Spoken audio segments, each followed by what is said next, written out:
নমস্কার বন্ধুরা, ঘরোয়া রান্নায় আপনাদের সকলকে স্বাগত জানাই। আজকে চলে এসেছি নতুন আরেকটি ভিডিও নিয়ে। আজ রান্না করব আমের চাটনি। টক মিষ্টি স্বাদের আমের চাটনি নিশ্চয়ই সবার খুব পছন্দ।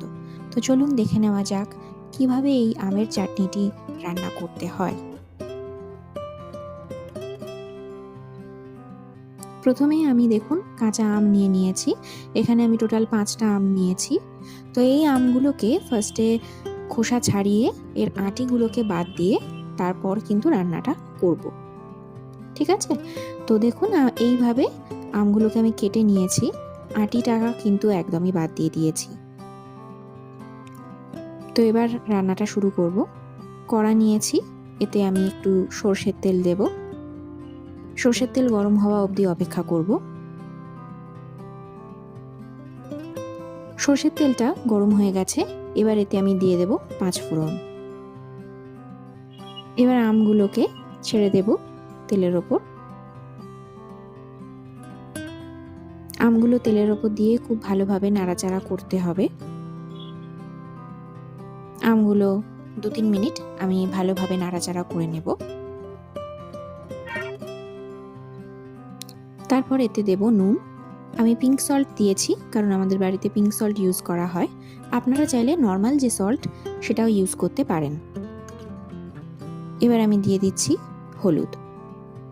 আবার খুব ভালোভাবে নাড়াচাড়া করে নেব। আমটাকে ভালোভাবে ভেজে নেব 5 মিনিট ধরে।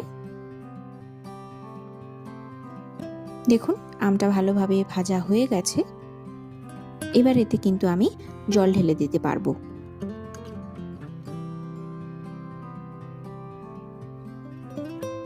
আমি জলটা ঢেলে দিচ্ছি।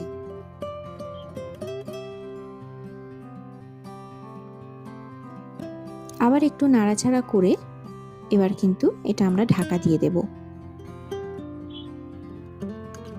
যাতে আমটা আরো ভালোভাবে সেদ্ধ হয়ে যায়।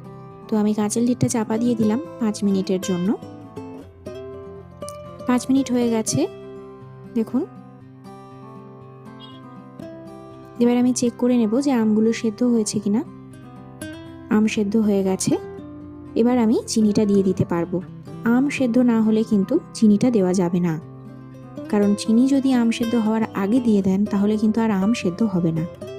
তো আমি এখানে যেহেতু 5টা আম নিয়েছিলাম, তাই আমি 100 গ্রামের মতো চিনি দিয়েছি।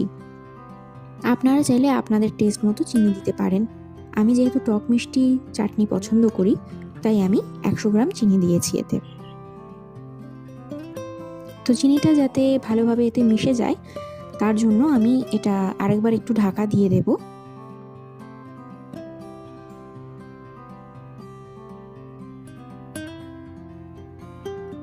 দেখুন আমি কাঁচের লিডটা চাপা দিয়ে দিলাম 2 মিনিটের জন্য। 2 মিনিট পর দেখুন চাটনির রংটা গাঢ় হয়ে গেছে, তার মানে কিন্তু চাটনিটা এবার রেডি হয়ে গেছে। খুব সুন্দর স্বাদের এই আমের চাটনিটি আপনারাও বাড়িতে তৈরি করে দেখতে পারেন। ভীষণ ইজি পদ্ধতি, খুব সহজেই এটা বাড়িতে বানিয়ে নেওয়া যায় এবং টেস্টটাও খুব সুন্দর হয়। তো আমার এই ভিডিওটি যদি আপনাদের ভালো লেগে থাকে অবশ্যই লাইক এবং কমেন্ট করবেন, আর আমার চ্যানেলটি অবশ্যই সাবস্ক্রাইব করবেন। ধন্যবাদ।